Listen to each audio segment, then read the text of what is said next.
What is going on, everybody? It is Dylan with Astro DFS bringing you a brand new video. Today's video going over kind of the day one draft picks and who falls, who rises, situations, and all that. So obviously we still have 6 other rounds to go. There's still the undrafted, rookies.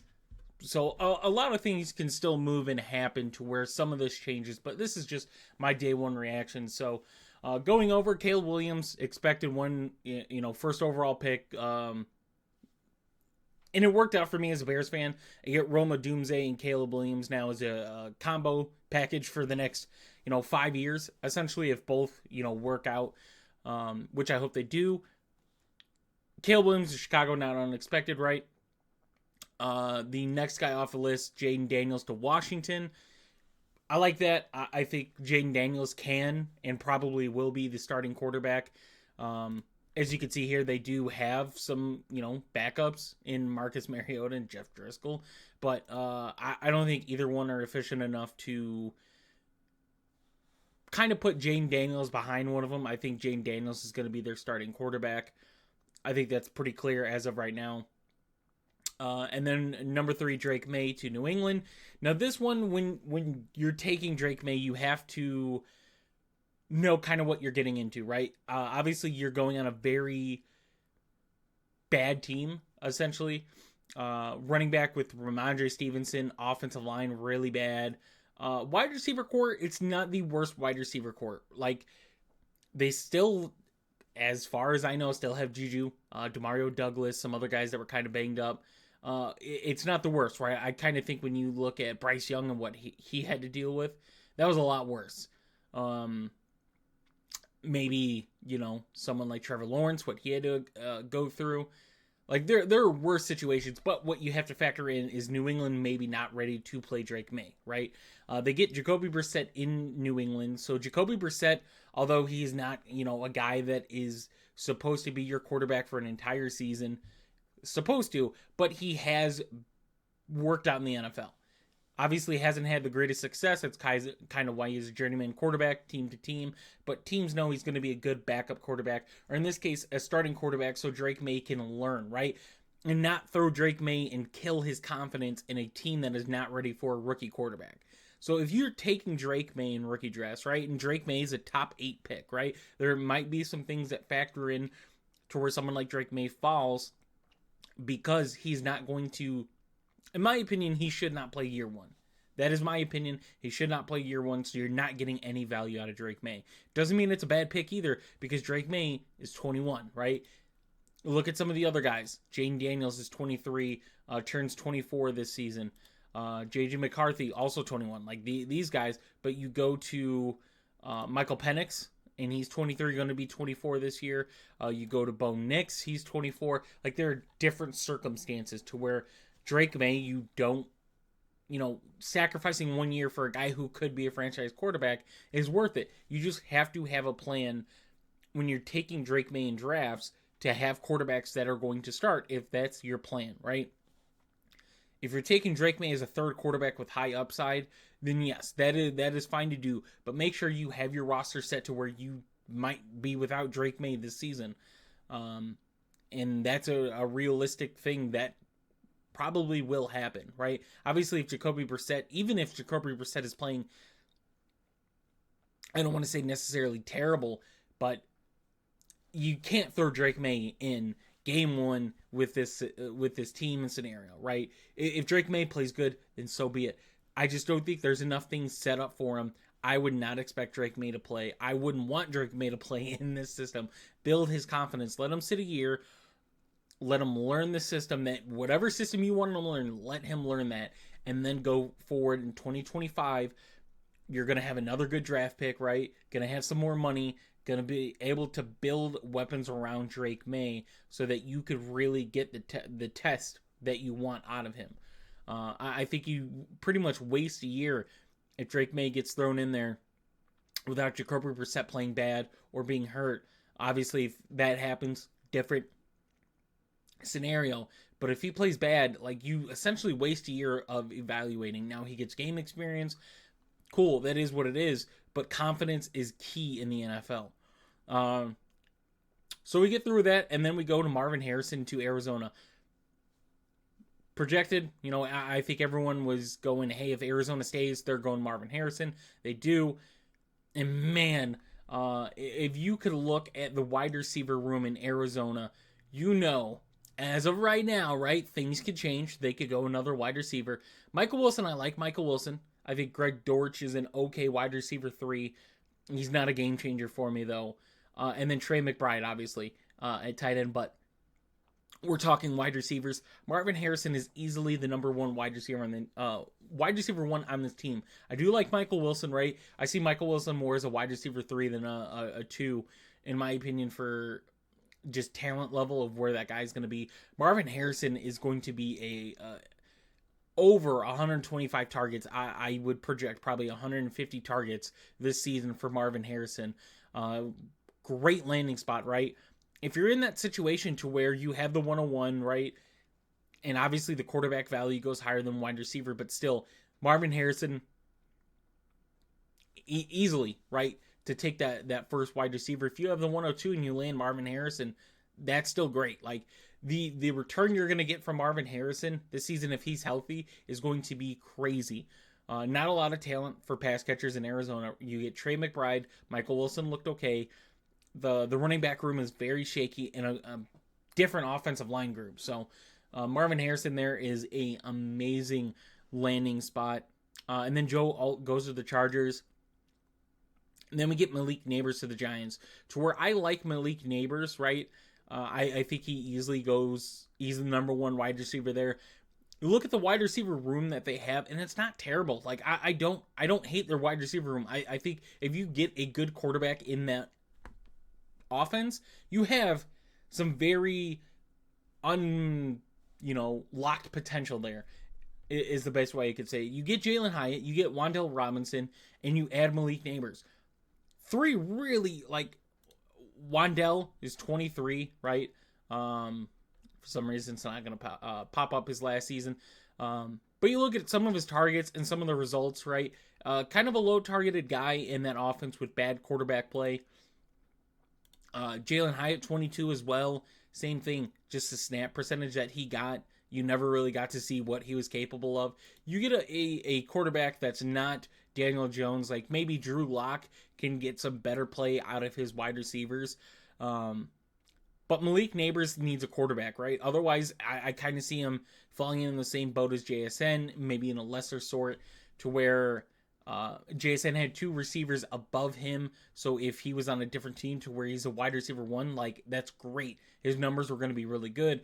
But Malik Nabers just doesn't have the quarterback to go for his play, right? Kind of like a Garrett Wilson, right? Although I think the situations are different in that aspect. For Garrett Wilson, he was pretty much only wide receiver. Malik Nabers has Wan'Dale and Jalen Hyatt. Those guys, I think, could be very good wide receiver trio in the league. But Malik Nabers, to me, falls as of right now. And that's nothing to do with Malik Nabers at all. I think he's going to be a great talent. It's to do with his quarterback play, right? Bad running back room. I think the offensive line is good and improved. Don't know what the tight end is going to look like with Darren Waller, but the quarterback is the most important thing to a wide receiver. So Malik Nabers, in my opinion, just falls down a little bit. Like, I would rather, if we're, it's hard to say because Rome Odunze is 21, but with Rome Odunze, you have Caleb Williams. You have that combo of Caleb Williams and Rome Odunze, right? For Dynasty. This is going forward. You have that combination. Those 2 guys are locked into each other, right? Now, obviously, Rome Odunze has 2 guys better than him, so he's not going to have as, or should have as productive of a season just because you have 2 guys ahead of him that are really, really good. And Caleb Williams is walking into the best rookie quarterback situation probably ever by a long shot. But Rome Odunze is tied with Caleb Williams, right? Keenan Allen is not tied with this team after the season. And Rome Odunze then becomes wide receiver 2 essentially on the team. So I think Rome Odunze kind of jumps up in that aspect. You have to know with Rome Odunze what the risk you're taking, at least for this year, is right. Rome Odunze is a good flex player to have. He's not good to have as one of your top receivers just because he goes into a JSN, role to where talent is good. There's just that much more talent with him. Quarterback play should be good. Offensive coordinator, literally the same thing that Odunze had, that JSN had. But the ball has to be shared, right? They have a top 10 tight end, really good running back room. So I would expect Rome Odunze going forward, his value to be there, to kind of remain the same. But this year, expect kind of the lower fantasy side of what you're going to see out of him. So we go with Odunze. And then the next player off the board is JJ McCarthy. JJ McCarthy goes 11 to Minnesota. Kind of the same thing for McCarthy as Drake May. Now, I'm not as high on JJ McCarthy as other people are. I just think he's a system quarterback, which necessarily isn't bad. But with Minnesota, you saw kind of how the quarterback play had to be for Minnesota to succeed. Granted, they have Aaron Jones. That's a huge difference between Alexander Mattison and the other running backs they had last year. I think that's a complete game changer, in my opinion. I know Aaron Jones is getting older, but the value he brings to offenses are completely different. But for someone like JJ McCarthy, you're going to have to make quarterback plays and quarterback throws, not system throws, right? Yet again, like JJ McCarthy, though, if I didn't have the feelings I had on him, if you were high on JJ McCarthy, which you have your opinion, go for it. If he succeeds, I'm eating that. Like, I'm eating those words and not taking JJ McCarthy. The thing with JJ McCarthy, though, Sam Darnold is there, and I'm not worried that Sam Darnold is going to keep JJ McCarthy on the bench. I think Sam Darnold is the same as Jacoby Brissett, to where these guys are able to be the starting quarterbacks for teams and let these quarterbacks develop, right? Let JJ McCarthy develop. But you are set up, right? You have Aaron Jones as a running back. You have Justin Jefferson and Jordan Addison as wide receivers, and eventually TJ Hawkinson in that tight end room. So he is set up really well, right? You're getting 3 Pro Bowl pass catchers and a former Pro Bowl running back. That's really set up for JJ McCarthy, right? Obviously, the contract situation with Justin Jefferson will have to be addressed. But going into the season, if he's the starting quarterback, he has a lot of talent around him versus Drake May doesn't. Jaden Daniels has talent around him. It's not the greatest. I will say that. It is not the greatest, but you have Terry McLaurin, you have Jahan Dotson. I think both those guys could be efficient for Jaden Daniels, and JJ McCarthy has weapons. But same thing. I can't predict of what's going to happen in week 1 and who the starting quarterback is going to be. It seems like teams want to get those guys in. If teams are smart, you kind of let that guy, get a little more comfortable. Don't throw him out week 1 and expect CJ Stroud, right? Be prepared for Bryce Young, right? Building Bryce Young. Obviously, they almost had to play Bryce Young. They had Andy Dalton, but they had to play Bryce Young, right? Let these guys get a little more comfortable, right? Don't force them to go out there and be the guy. Let them get comfortable to be that guy. But regardless, JJ McCarthy is the starting quarterback come week 1. He's set up really well. A very good play caller and his head coach. 3 really good weapons for him. 4 once TJ Hawkinson becomes healthy. So he is set up, right? And then we go, I almost forgot. I don't know how I could have forgotten Michael Penix. His value just tanked, right? If you were hoping Michael Penix went to a team to where, he's going to be the starting quarterback like a Raiders, to where he has that competition, yeah. My opinion on Michael Penix is going to be a guy in your taxi squad. If something happens to Kirk, then yes, Michael Penix is there. I would not plan for Michael Penix to be your guy within the next 2 years, right? After that, that's a discussion. But you have to realize in 2 years, he's going to be, I think, 26 come the start of the regular season. I'm not 100% sure, but during the season, he'll be 26, right? Kirk goes down, then yes, Michael Penix is there. The value's there. He's got weapons set up for him. But as of right now, I would not plan on him being one of your 3-4 quarterbacks. He is a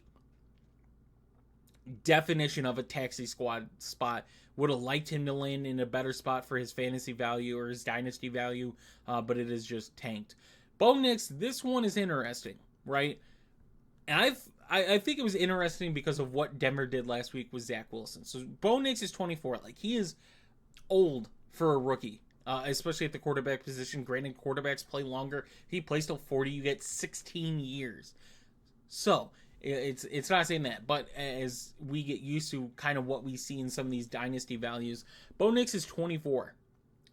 They traded for Zach Wilson. Granted, it was a late swap and not anything concerning. Jarrett Stidham's there.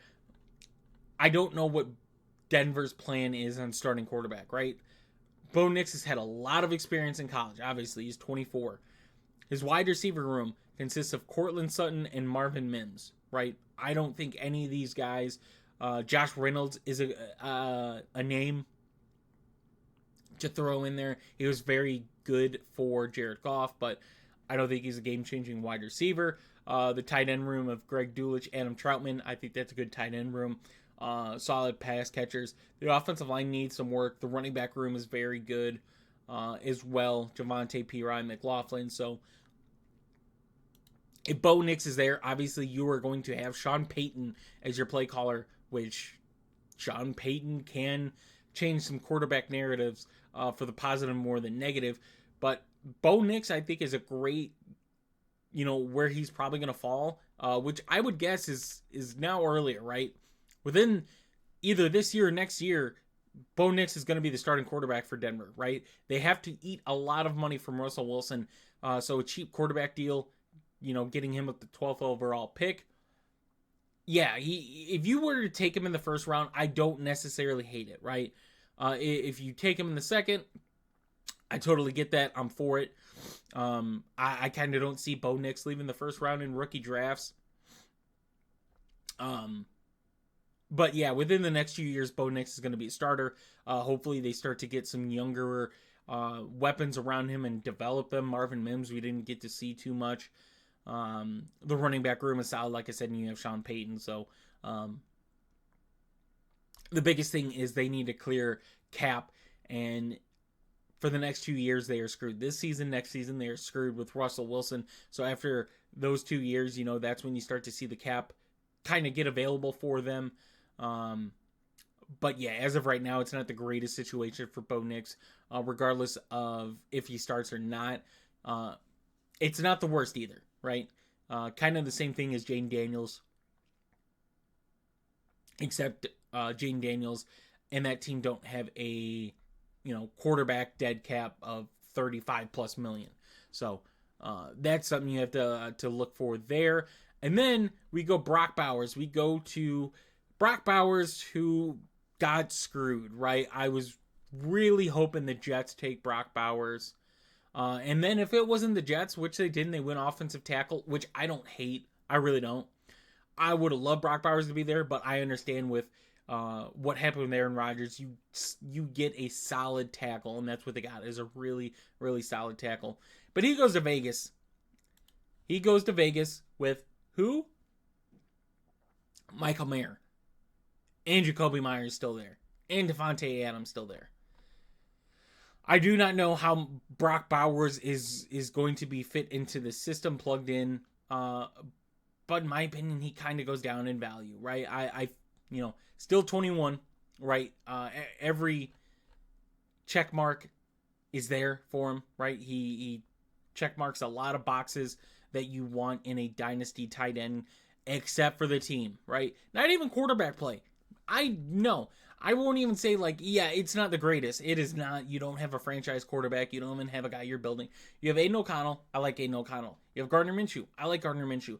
Both these guys are a year-to-year quarterback to where, hey, team needs cap or team needs a fill-in guy. Aiden O'Connell and Gardner Minshew are your guys to where I think they do enough to get the job done, but they're not like franchise quarterbacks, guys that you're, building your future around.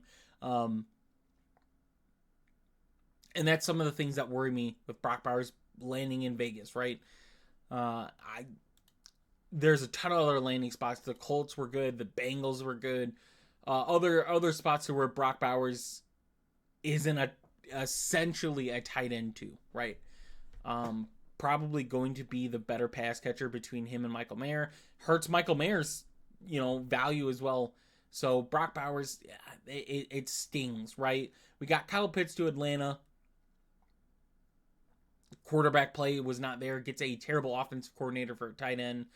And it takes years to kind of turn around and hopefully get the value you were looking for when you drafted him. And Brock Bowers now kind of runs into that same scenario. Granted, Getsy is the offensive coordinator.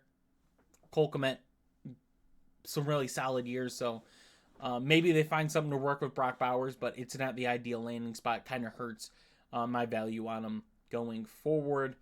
I believe that is it until we get to late 20s. So we get, try to go in order here, Brian Thomas to Jacksonville. This one's interesting. Obviously being with LSU, with Jane Daniels, goes to Jacksonville to where you have Christian Kirk as a wide receiver 1, Gabe Davis wide receiver 2, Zay Jones kind of filled in. I think he filled in quite well when healthy. Evan Ingram, a big high volume tight end there. And now Brian Thomas has the opportunity to take over the wide receiver 2 spot in Jacksonville. I don't think Gabe Davis is as much of a game changer as some would see. We saw what the upside, the ceiling can be, and we also saw what the floor can be, and it's very, very inconsistent with him. Brian Thomas has that opportunity. He kind of doesn't move in value for me there, right? I think between the 108 and 112 is fair. I just don't see him really moving in value. There's not a lot to really love, essentially, right? You get Trevor Lawrence, ETN's there. I mentioned the wide receiver and tight ends there. The offensive line is solid, but he essentially is the wide receiver 3, has the opportunity to take the wide receiver 2 in Jacksonville, but you still have Evan Ingram, who's a high volume tight end, very, very high volume. And Jacksonville likes to run the ball in the end zone. So Brian Thomas just kind of remains where he's at. Then we get Xavier Worthy, I believe, next, because I think last two is Carolina and San Fran. So yeah, Xavier Worthy. This one is where Xavier Worthy kind of goes, up, right? Lands in a beautiful spot in Kansas City, a first-round wide receiver for Kansas City. We don't know what the Rashee Rice situation looks like. We don't know how long Travis Kelce is going to remain in Kansas City. We do know Marquise Brown is going to be there.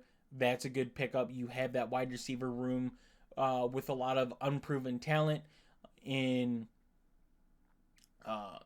if Rashee Rice and Marquise Brown are there, Xavier Worthy battles for those wide receiver 3 snaps with Kadarius Toney if Kadarius Toney remains there. Sky Moore, Justin Watson's another name. Justin Ross is another name. To where the 40 time impresses, the route running kind of impresses too.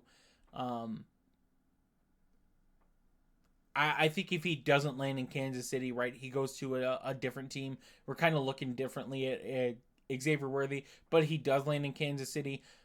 I think it's a good landing spot. I think if you wanted to take him over, some of these other guys, like you wanted to take him over, at least for a 1-year return, if you wanted to take him over, which I don't recommend, but Rome Odunze, right, you want to take him over Brock Bowers, you want to take him over Brian Thomas, you want to take him over JJ.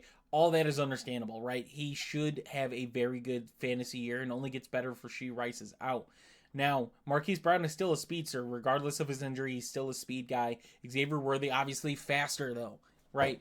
And we saw kind of MVS fail in that downfield threat. So if Xavier Worthy can make it to where he's a downfield threat and fills in what MVS couldn't for Kansas City, it could be very scary. And Xavier Worthy's value could skyrocket but we'll have to see how that pans out there. I think it's a great landing spot. Any wide receiver with first or second round going to Kansas City is great. So that's something to look forward to. Like I said, his value kind of goes up if Rice gets suspended. So that's something to watch for as we go on. And then we're going to keep going down and down and down to my boy Ricky out of Florida, right? This one shocked a lot of people. When you hear people, analysts talk about him, though, it's not as surprising. And this is where it comes into play here for me, right? You could see where people that were doing early drafts kind of had his value. This is where it stands for me. If San Fran walks in with, Ayuk and Debo still on the team, he doesn't move that much, right? In my opinion, he doesn't move this much. Now, if one of them gets traded, which it is very highly likely we see, one of them get traded, then yes, the value is there. We've seen San Fran be able to make CMC efficient easily, Debo efficient, Brandon Ayuk efficient, George Kittle efficient. One of those guys usually has an off game. It's just how it goes. CMC is always going to eat, right? And then between the three, 2 out of the 3 or 1 out of 3 is going to have a really good game. It's very hard to have all 3 out of 3. So that's something you got to take into account as well. I think for best ball, it's a really good spot there regardless if San Fran does or does not trade. Obviously, they like him for many reasons, but it's hard to be a San Fran pass catcher just because they expect so much out of you in the run game, right? You have to be a really good run blocker. That's what they look for. And obviously they think Pearsall is a good wide receiver for, pass catching and run blocking. So in starting lineups, right, I need Debo or Ayuk to get traded. I need it. I have to have that. In best ball, I don't have to have it for where he's probably going to get drafted, right? He's going to be a second round talent, mid second round. I wouldn't put him too high yet in rookie drafts, just because what we saw in Florida wasn't impressive enough to where you're ready to risk kind of paying a late first, early second on him. I think a mid second, late second, it is definitely okay spending on it, especially with where the running backs are kind of going. But yeah, he lands in San Fran. Need a San Fran pass catcher to be gone for a lineup league, right? Where you're starting guys instead of a best ball versus he just has a good game. He makes it in the lineup, doesn't hurt you, right? So he needs that. In best ball, I don't need one of those pass catchers gone. So that's kind of where I look at it as of right now. Yet again, it is, I think, around 1 o'clock, so we still have 6 hours to the draft. So we could see a movement happen there.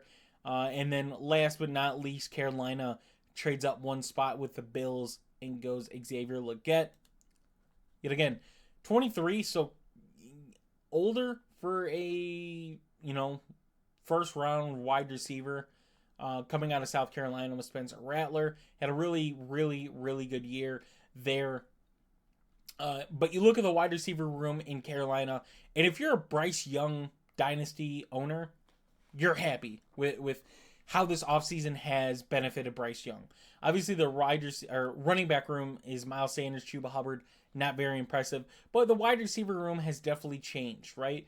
You have now Deontay Johnson, Adam Thielen, Xavier Legette, Jonathan Mingo, way better than what they had last year. So I think if you're Bryce Young, you're happy.